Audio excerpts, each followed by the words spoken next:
Like Purdue, it's just an example. Purdue losing to Fresno State is okay. We still win the Big Ten West. But me, Billy Napier gets fired. I'm just kidding. Really the best time of the year. I will be seated watching Red Zone for 7 hours on Sunday. What's going on, everyone? Welcome back to an episode of Backyard Banter. Back with the full crew: Johnny, James, Tanner. What a weekend! Tears were shed. Purdue's in the Final Four, as long as Alabama, UConn, and against all odds, NC State. Yeah, what a weekend. Tanner, what are your primary thoughts on not just Purdue but the Final Four as a whole? Job finished? No, job's not done. It's not finished. Job's not done. No, it's not done, but I'm excited for sure. Didn't think I'd see this day, to be honest. They've had so many heartbreakers, so it's finally nice to at least make it. Love the NC State matchup. I saw NC State play 7 players, and you can't beat Purdue by playing 7 players. I don't think it. So NC State, and we'll get more of this in the next episode. I don't think they match up well with Purdue at any position. No, I think they might have to zone Purdue. That's a conversation for later episode. For later, but yeah, it's a real problem. I don't. Since I'm on this, I hate the way that Duke attacked the NC State drop coverage. It just really disappointed me. There's no reason why Duke should have lost that game. NC State was high, and they still are hot. I mean, it's like the UConn team with Kemba, but that team was making the tournament regardless. Yeah, this right. team has won, what is it now? 9 in a row. 9 straight elimination with games. their season on the line. It's just unreal. DJ Burns was spectacular against Duke. Just unreal. To be at that size, to have that level of footwork and that level of touch, is some next level stuff, what he was doing. So, I mean, shout out NC State, shades of 83 with Jimmy V. Obviously, that was obviously a big deal team. They beat Houston in the national championship. Houston lost to Duke over the weekend. But, I mean, yeah, James, what was your one takeaway besides the line not getting... there's not an adjective to describe what happened at the line. Yeah, well, I mean, we can talk about the Illini in a little bit. I just want to talk about NC State. I told Tanner I was going to say this. Virginia, right? It's the team that everyone hated, no matter what. It wasn't because of their loss to NC State. Everyone hated them because they got in the tournament. They had that terrible performance. But Virginia has ruined it because now we have NC State, who's in the tournament only because they couldn't close out a game. Their best shooter missed the free throw. And they didn't foul. Whatever. That's coaching. That's whatever. Who knows if they would have done that differently. The coach will probably say, nah, we'll let him hit that shot. Whatever. I don't care. But I am surprised because the idea that there's an 11 seed left in this tournament is shocking to me. The road they had to go on. The fact that Duke could take care of Houston. Hobbled Houston. Correct. Jamal Shead didn't play in the second half, but it's still you still beat a very good Houston team, and then you lose to NC State, who again, besides DJ Burns, who at this point he's basically a meme that's playing well. Yeah. That's what he is. So we'll get into that next episode about the matchup with Purdue. We can talk about my Illini. Obviously upsetting. Frustrating, but right? To get to that point, man. Absolutely. Big Ten, Absolutely. I mean, at the end of the day, if you would have told me we were going to be in the Elite Eight versus UConn, I would have said, well, we're going to lose. Yeah. And that's what I predicted. I didn't think we were going to win. I didn't think we were going to lose like that, so it's disappointing to see guys like Coleman Hawkins, Terrence Shannon to go out like that. But at the end of the day, UConn is... to see Coleman Hawkins go out. Well, again, as a fan of the Illini and a guy who has been playing better basketball as of late, it stinks. But UConn, man, the country deserves, and we'll get into it, the country deserves UConn Purdue. It deserves it. We've watched this now for a couple weeks. We deserve this matchup. And if it's anything else, I'm going to be very disappointed. In a tournament that's been lackluster. Yeah. I mean, look, for us, I watch every game and I love it. And just because it doesn't have the major upsets besides Oakland doesn't mean it's been lackluster. But, I mean, there hasn't really been any crazy game winners, any really crazy games so far. I want to talk about Alabama real quick. No one has really been a bigger Alabama hater than me, and I'll fall on the sword. I'm not going to even say I was wrong. They had the easiest road to get there, and then they beat North Carolina, which was a heck of a game, by the way. R.J. Davis and Caleb Love together went 0 of 18 from 3 in the Sweet 16. Yeah. Something must have been happening at Crypto.com arena. But there's no debating that Mark Sears is special. Yeah. Again, the transfer portal, that one graphic was up was, I don't know if you guys saw it, it's like where every starting 5 came from. And, you don't realize that Mark Sears started at Ohio, I'm pretty sure. Yeah. And then is now first or second team All-American, led the SEC in scoring. And he was otherworldly against Clemson. I sat down, I watched every second of every game, but really locked in on the Clemson-Alabama game because I was like, okay, like, why was I wrong on Alabama? Well, they hit like 16 threes against Clemson, so whatever. There was a possession, or part in the game in the second half, where they hit 7 straight threes, or back and forth, and they hit like 5 straight threes each possession. And they have that ability, and Tanner and I were talking, it's like, look, you might not be that good all season, but it takes one game for someone to get hot, and then it's all over. And Grant Nelson got hot against North Carolina, and he completely took over the game. They didn't have that Brady Manick type player, and Brady Manick wasn't even that good of a defender, but I mean, Harrison Ingram is a great player. He does not match up with Grant Nelson physically. Yeah, and my God, they went to that pick and roll with him and Sears on the left wing. Unguardable. 6 straight times, and Nelson just got busy. And he's their only rim protector, and him and Pringle, and both of them have been just spectacular this tournament. He's fun to watch. Nelson is fun to watch. He's long. He's athletic. Like he can shoot it. He's got it all. I mean, he's a fun guy to watch. He's a good. There's a reason why when he was at North Dakota State, people were saying he's an NBA prospect. Yeah. And they really guarded in the 2 games. Yeah. They went through stretches. They didn't guard anyone in SEC play. Not a soul. I mean, Kentucky scored 117. Florida scored over 100 on them twice. But when they needed it, I'll tell you what, they guarded for about 5 minutes in each game, and that's what turned on with their offense. Yeah, I have a hand up on Bama. I don't like to take credit for some takes, but I think back in January I said this Bama team kind of reminds me of that 2019 Purdue team with Carson Edwards because of Mark Sears. He can shoot at any step inside half court. He can hit it, and then he can get to the rim. He's quick. And I said all year, Bama, if they get hot, they can make that run that Purdue made in 2019 because Purdue kind of was slept on, didn't have a good non-con, and then they got hot. And I kind of thought Bama was fraudulent as well, but at the same time, I kind of said to myself, like, they get hot and they get more production out of guys other than Mark Sears, they're dangerous, and here they are in the Final Four. Estrada's their X factor for me, no doubt. I mean, he was unreal against North Carolina also, but I hate to say this because, again, about a team that's in the Final Four, if they play anyone but Grand Canyon in the round of 32, they lose. Well, and again, when you watch that game, that's how it works. When you watch that game, you're like, whoever wins this game, they're done. Yeah. They're done. But look at this, we're in the Final Four. They got bailed out by a draw. So did NC State. You never know how NC State matched up against Kentucky or whatever. But they took advantage of it, and now they got hot for 2 games. I will say it's great. We've got ACC, Big Ten, Big East, and SEC. This is what it's all about. Shout out Nate Oates, man. I mean, I love watching his story is really cool. Went from high school coach to Buffalo. I'm pretty sure he even started out at a D3 before all that. Shout out to all the coaches. He went through that grind. Really shout out to Matt Painter, man. I don't think anyone deserved it more than him. Finally, I was really happy for Purdue. I was more rooting for a good game, and it was a very good game. Yeah. But we're not going to get into the foul stuff on Edey. No. I mean, it goes both ways, right? Some of them weren't fouled. Some of them were questionable. Some of them were fouled. Some of the times he does camp out in the lanes for 12 seconds. Other times... Got to be a 3-second call here sometime. Look, I haven't seen this level of dominance in from a college basketball player. I can't really even... I don't think I've seen one. I wasn't alive, personally. But Ralph Sampson had that type of impact. So did... Shaq. Shaq did, Georgetown. Patrick Ewing had, that type of impact. And I don't think Edey's on their level just because they did it for 4 years. He did it for 2. Sure. But my God, this single season that he's putting together, even the last 2 seasons, it's the best 2 seasons, or especially 1 season we've seen in really college basketball history. So he's got the perfect running mate for him and Braden Smith. And Fletcher Lawyer's actually playing. Yeah, he's playing some good basketball. Except his floppy, man. Oh my God. He's been doing that all year. Him and Lance Jones, man. I bet you they fall. Their falling is over their PRA. Like they fall more times than their points, rebounds, and assists. Yeah. But I don't know. Like to this point, to the Tennessee Creighton thing, I told Tanner when Tennessee beat Creighton, I was very upset. One, because I was big on Creighton.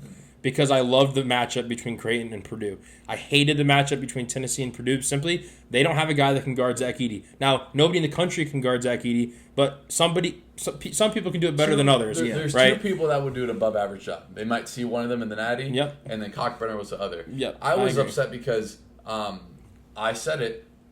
Tennessee does not have a secondary scorer, and we saw it in the game. Dalton had 37. No one else had in double digits. No. Creighton can beat you with 3 different guys, and Trey Alexander picked the worst time to have the worst game. Well, and that's the thing. It came down to the fact, and this is my simple fact of this game and tournament. It was the best player in the country versus the most dominant player in the country. I do not think Zach Edey's the best player in the country. I think Dalton Knecht is the best player in the country, but Zach Edey is the most dominant player in the country, and it was a show. It was exactly what we needed. It was a great basketball game. Tennessee got off to that hot start, but I told Tanner, I was wrong. I thought I was maybe overestimating. I said Edey was going to have 35 and 15. Well, sure enough, or 35 and 20, I think, and he goes for 40 and 18 or something like that. So unreal basketball. But you saw it at the end of the game with Dalton. He had great looks, Tanner. I know your heart must have been beating on some of those looks. The corner threes. He didn't hit a 10. No middies. No middies. Yeah. They were short. Because you can't expect to be carrying that level of workload and this high level of basketball for so long. The one thing in Tennessee, what got them there, they started to defend at that Rick Barnes level that they have in the regular season. They got away from, against Mississippi State in the SEC tournament. But, I mean, great matchups. We're going to preview all of them the next episode. But, there's no reason why we shouldn't see UConn, Purdue. We deserve it. Yeah. We need it. I'm excited for it. And I have some takeaways on the Purdue-Tennessee game. Because I think outside of Edey, Purdue played very below average. Yeah. When you lead the country in three-point percentage and you come out and you only hit 3 threes like that, that's a game you should lose. We got lucky that Zach Edey had the best game of a great career on that night. So we got lucky in that fact. I texted James right when Creighton lost to Tennessee. I'm like, I'd rather play Tennessee a second time because I don't care that they defend like that. Creighton has 5 guys that can beat you, and Tennessee has 1. And I think I said it. Knecht can go for 40 all he wants. Edey can counter that, and Purdue's just a better team. Yeah. I was very nervous when we got down 11 because Tennessee's the number 1 defensive team in the country, and I was like, we're down 11, and they defend this well. It's going to be a grind to get back, and then boom, 12 and we've seen it. Knecht goes for 37, they lose. He goes for 40 against Kentucky in the regular season. They lose. This was the thing. They had one score, and that was it, and it cost them the game. Adu was their X factor for me, and when I saw him miss 4 straight shots at the rim to start the game, I was like, they're not winning. No, you can't win. You need to hit those shots because the one thing is, and it happens well, big guys, you have to attack the drop coverage. And Zakai Ziegler is 5'11". He's not going to attack. And he was bad.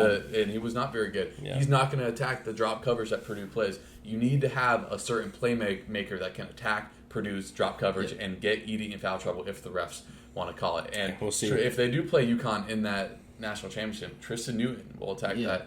Whatever, we're getting ahead of ourselves, but we need it though. The difference in that Purdue-Tennessee game is Purdue was winning 50-50 balls. It seemed like every 50-50 ball we were on the floor first. And the rebounding margin. Yep. Every big rebound, Mason Gillis would come down with, or Edey. Amen. So that was shout out to Purdue. Yeah. We had to beat 2 teams that already beat. You made it. We did it twice, and that's tough. Well, one more thing on UConn. Let's not overshadow a 30-0 run. It doesn't matter what team it's against. I'm not even saying it just to say it. No, It's just I've never seen that level of dominance from a team over in this high level of basketball over an extended stretch like that. I didn't even realize it. I was sitting there in the second half with like 4 minutes through the second half, and I'm like, man, I swear that was the same number we had when we. It was tied, right? At halftime. We were down 5. We were down 5 at halftime. And the level that UConn put it to in that 10-minute stretch, no team in the country can touch. Yeah. And so, I could talk 40 minutes, 50 minutes about that Illinois game because I'm not going to say anything, but Terrence Shannon Jr. was awful. It's whatever. There. I'll get there. But, hey, you know what? At the end of the day, Elite 8, that's big for the program. Super excited. But shout out to Purdue, man. Tanner, you deserve it, man. Hopefully we keep it going. I look forward to it. Job's not done. It's not done. We're going to finish up our MLB division predictions. We're cheating. Opening day did start. The Rays started out 13-0. They had lost on the wild card. The first weekend doesn't mean much. We talked about it. You can lose the division before Memorial Day, but you can't win it. Nope. But we're going to get into the AL East today. Obviously, the Rays division, my team's division. And I think any one of 4 teams could win this division. Realistically, any one of 4 teams could win this division. And we're going to start at the bottom end. I'm pretty sure it's the bottom for all of us. With Boston, really disappointing in their offseason. Rafael Devers is now going from probably rated very underrated just from the fact that they're not putting anything around him. Tyler O'Neill, he's, in the 4 games they've played, he's off to a good start, but he's not moving the piece for them. I thought at first, maybe I can get, you can get, 2021 vibes when they made the ALCS with Kike Hernandez, but that team had Xavier Bogaerts, that team had Kyle pitching, Schwarber. Kyle Schwarber, exactly. And this team, doesn't have that. I'm not the biggest fan of Brian Bello. That's just me. I'm not the biggest fan of him. He's young. I remember he made his debut as a second start against the Rays. And, I've watched a lot of him, obviously, being in the division. Not a fan.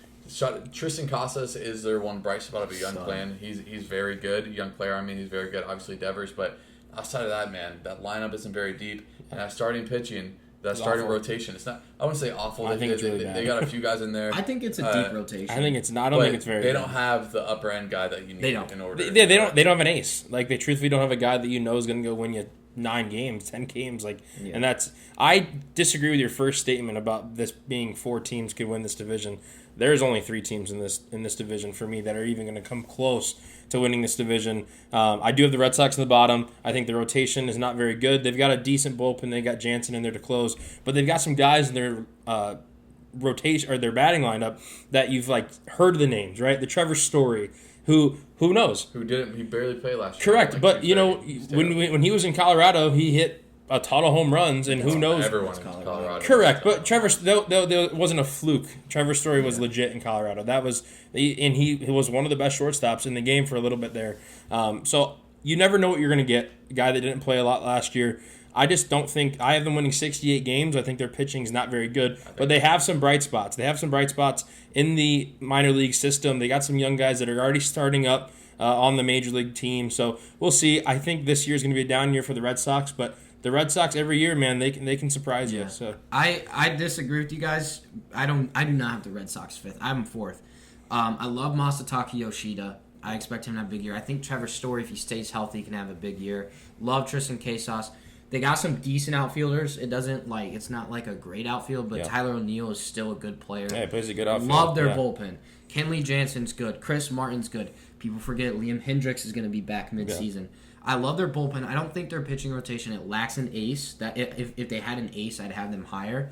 But I don't think they have a guy that's oh, this guy sucks. Their pitching rotation 1 through 5 there's not much drop off from 1 through 5. So I like the Red Sox. They're all mediocre. I think they can be in maybe a wild card spot. I have them finishing 4th. I do not have them finishing 5th, but I think the Red Sox are a pretty decent team. I don't think if the Red Sox win 68 games, I'd be very surprised. Yeah. I know how you have 5th. I know you have 4th. It's the Rays. The Rays scare me. I'm not gonna lie. I was talking to Tanner before I did this. I'm not high on the Rays either. But the reason why the Rays won't finish last in this division and why they won't have a record below 500 is because every single year they don't beat you with their 1 through 9. They beat you with their 1 through 40. Their 40-man roster, top to bottom, is incredibly deep, and most people at the trade deadline are going to go out and buy. The Rays are getting an entire pitching staff off the injuries list at the trade deadline. So if the Rays just survive until then, if they play around 500 baseball until then, which with their roster now are more than capable of, just play 500 baseball until then, I think they'll be in just a good spot. And the reason why I have them 3rd and not 4th is because we do this every single year with Toronto, and they have never gotten over the hump. We saw the Vladdy and Bo Bichette, and it's been the same thing over and over. They haven't even been good enough to get anything besides that last wild card. Yeah. Or the wild card. I know they got no hit last night, and I watched a lot of that game. And we're not going to take a lot of stock off one game, but all I have written down for the Rays is when can they get healthy? Josh Lowe is out, and he was a big piece. He hit 300 and was a 2020 guy last year. You don't really find those guys off the street, but the group of Harold Ramirez, Isaac Paredes, Randy, Brandon Lau, and Yandy Diaz, I don't think a core with still their bullpen is very good. They got Phil Maton from the Astros. They have I can't remember. I'm blanking that Fairbanks. They have Jason Adam. They just have a very deep bullpen, and maybe this is a homer in me. I don't think the Rays are going to be overly good. I don't think they're going to win this division, but I would be shocked if the Rays finish last in this division. Yeah, I don't think you're anything. I think who knows, right? This is a team year after year who they just have guys you might not hear of because if you don't follow the minor league level and stuff like that, you got a lot of guys who just come up,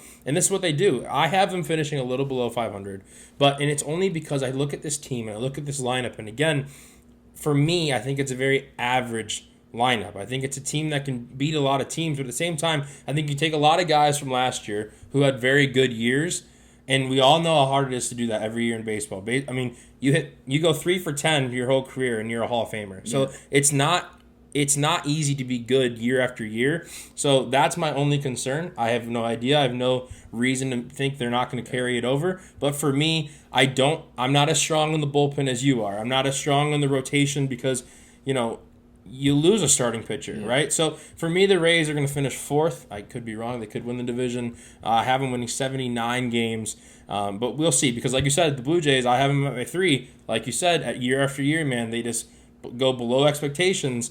And so who knows with the Rays? Yeah, but you said a bunch of guys had a career year. Only one guy had a I'm not career saying year. necessarily career. I'm saying that they played very solid years that I didn't expect them to play. So that's just my take. I don't see, and it goes to the point that I just don't see it carrying over into this year. But they have a very similar pieces from a lineup, and they'll get a lot of people back from a team that won 95 games. So I don't think the drop-off is going to be from 95 to 79. That is just such a steep drop with some of the very similar pieces. And you don't make the playoffs 6 years in a row by accident. And Kevin Cash is probably, if not one of the best managers in baseball. So you lose 13, 12 wins with an arm, though. Yeah. You lose a starting pitcher, and there goes Glasnow, who missed the first half of the season and hasn't pitched a full season. Yeah. I just like all the Rays pitchers. I have the Rays last, but I don't think they'll be bad. Like you mentioned 79 wins. I think I have them in last, right around there. Like it's just a good division, and you mentioned them surviving. I have a hard time seeing them survive without those arms coming back. And even if they do, you don't really know what they're going to be like off injury. Yeah. So the reason I have the Rays 5th isn't necessarily because I'm not a believer. It's just because they have so many question marks that I don't know what they're going to be like when they come back. Yeah. And outside of Yandy Diaz and a Rosarina, I kind of agree with James. I don't know if I see guys having similar years.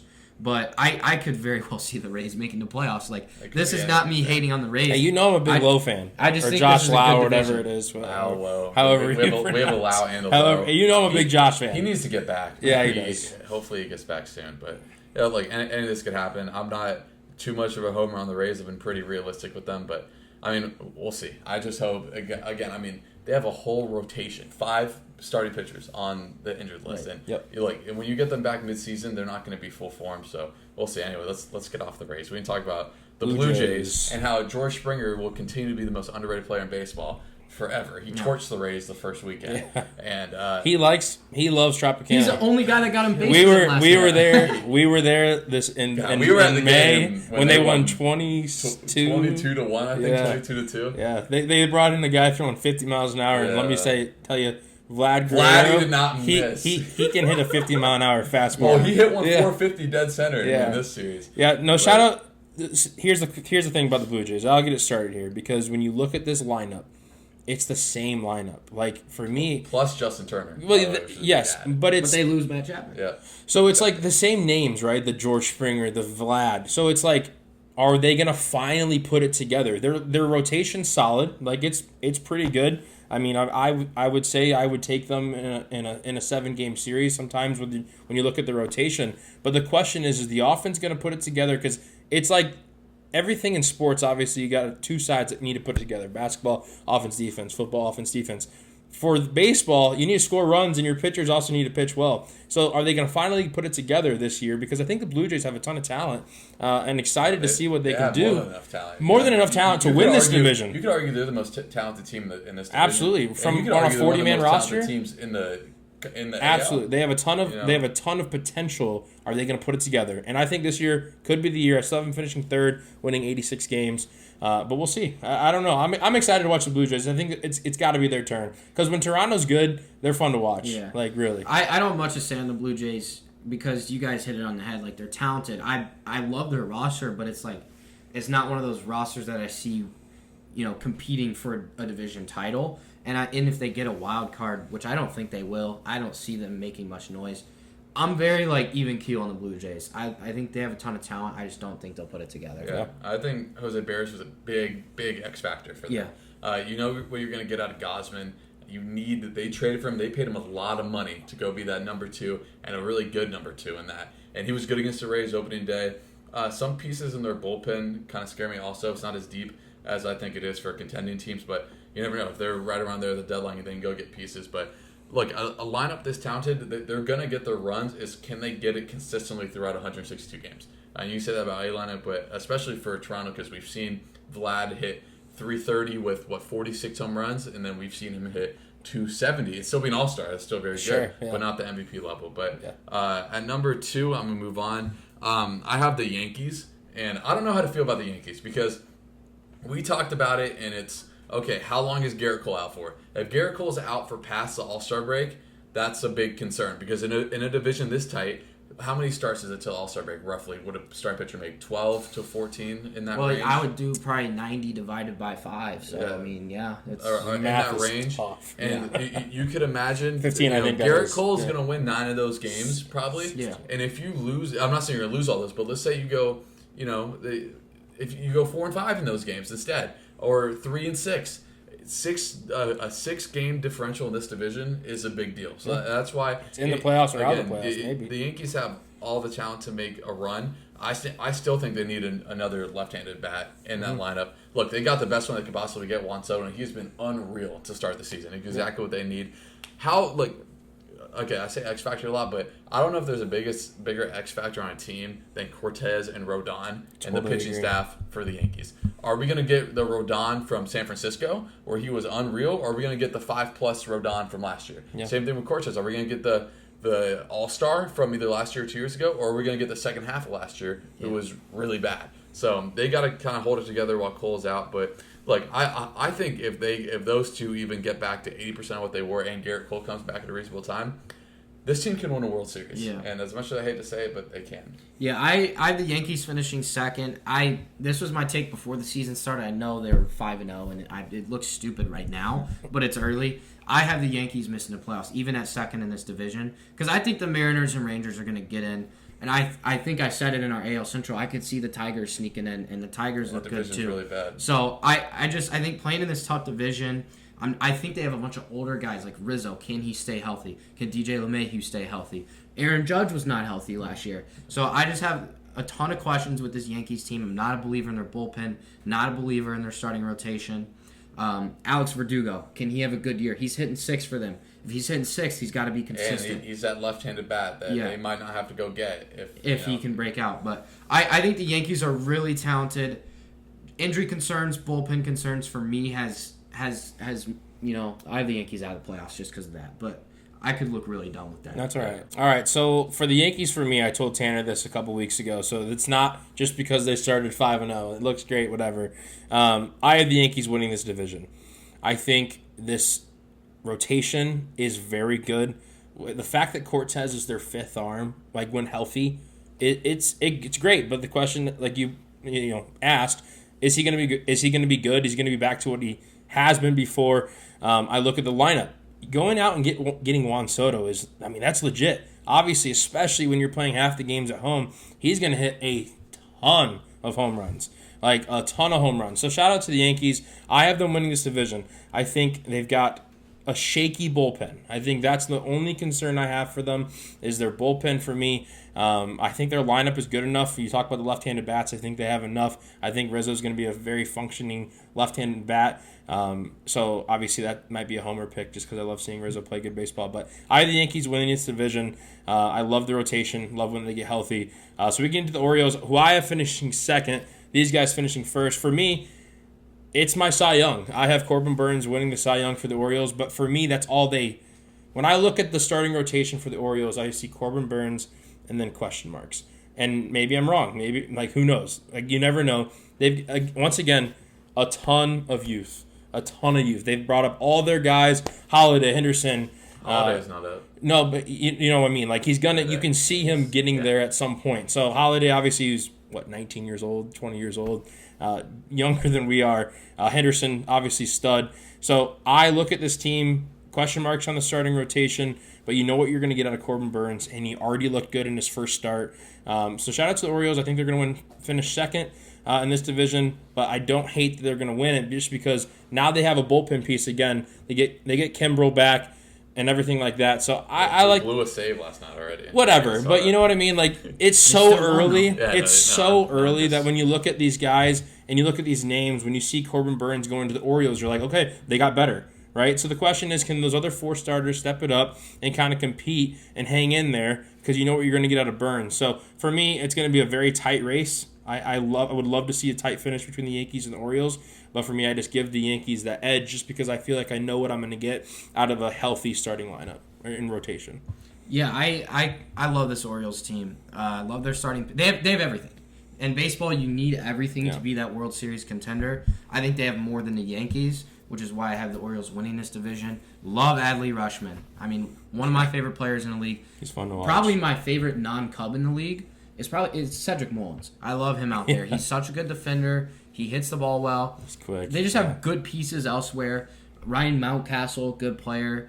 They still have Santander, I think. Santander's a good We're all power there hitter. during the rough times. Like they have a bunch of dudes that like are very overlooked and just are solid. They hit home. They 1 through 9 in their order can hit home runs. They had a guy come in, never heard of the dude, hit a walk-off home run last night. I'm like, who is this guy? Came off the bench. Like the Orioles, and we mentioned Jackson Holiday. Their farm system is so good. So good. And like if they have injuries, we're bringing up a top 100 prospect. Yeah. So like the Orioles to me is not just the firepower they have in their lineup and in their rotation and in their bullpen. It's the depth that they have, not even on their 40-man roster, but just waiting. The ability to the ability to have a guy in AAA that you almost know he's MLB ready. Yeah. And he's like, well, sorry, we don't have a spot for you right now. So go get better down there. The only reason that he's down there is for the arbitration stuff and stuff like that. He'll be up soon. And it's a dumb way to do it, but it is what it is. Look, they don't have a weakness. They have no holes. You can argue, look, Grayson Rodriguez was a top prospect. He touches 100 with his fastball. Yeah. I think in order for them to kind of get in that World Series, and they're already there, but really be a favorite, I think they got to get another starting pitcher. Because after Burns and Rodriguez, like you said, is a question mark. You just have even more question marks. Yeah. Like they finally got the Game 1 opening day starter in Burns, and that made them a contender. But to be a favorite, I think they got to go get one more. But you look around, Gunnar Henderson, Austin Hayes. You talk about Cedric Mullins, Mountcastle. Dude, just studs 1 everywhere. through 9. It's just studs everywhere. And you got Yanir Cano in the bullpen, who's one of the better bullpen arms. Who knows? Maybe they'll get Bautista back. Maybe at the end of the year. Probably not. I don't know what that. Kimball's your 7th inning. I mean, if that happens, if Kimball's your 7th inning, I don't know exactly well. when he got the Tommy John. I know it was around July, August, but the recovery time's different. Could be for back everyone, around postseason time. If you do get him back, my God, I mean, he was in the top 3 of the Cy Young as a reliever, just to show how dominant Bautista was for them last year. But like I said, see what happens around the deadline. I think they're too good and too deep to miss the playoffs, but we'll see what they're at around the deadline and see if you can just go get a number 3. And Johnny, here's the thing. When you need that bullpen arm at the deadline and you look at your farm system. And you got your farm system, you can go get someone. You can get whoever you want. Look, I would have loved if they would have gotten like a Dylan Cease, for example, to be that number 2 or number 3. But, I mean, you could just look at who could be potentially available at the deadline. And let's say stuff can't even think of all those Let's names. say stuff goes south in San Diego. Hey, you Darvish, you want to come be an Oriole for on a rental? I don't exactly know what his contract's like. That's just the first one that comes to mind. I mean, you can just. It could be anybody. It can be anyone, and it's. Look, their future is scary. It might not be now. It might not be next year, but the Orioles with this core will eventually win a World Series. It's terrifying to be in the same division on them because they're set for a decade and if a not lot longer. of spots. Yeah. That's who we got. That's our predictions for the AL East. On the episode coming out on Friday, we'll have our full Final Four predictions. We'll get into the NL Central also, the last division we have left, and talk about a division where anyone can win it. Yeah. Anyone can win, except maybe the Brewers. Anyone can win. Well, who knows? Right? The 3-0 to start. 3-0. Anyone can win. That division is deep, almost as deep as the AL East. But if you guys made it this far, thank you guys so much for watching. Shout out to Miss Ball, one of my AAU kids' mom, is actually leading the bracket challenge. That's who it is. Mama Ball. That's crazy. It has Purdue That's winning. Great. So it's actually, if Purdue wins, Miss Ball wins. If UConn wins, I win. So, go Purdue, I really hope guess. Purdue wins. I'm cheering for Purdue. I love to have Miss Ball hop on the podcast. But shout out to everyone else in the bracket challenge. I know my family was doing a lot for the bracket. I know. Shout out to Brett also. He was in first row. I was on fire in the Duke. Before Duke was. But we're going to get out of here. Subscribe, like, comments. Who's going to win the national championship. And we'll see you guys on Friday. Peace.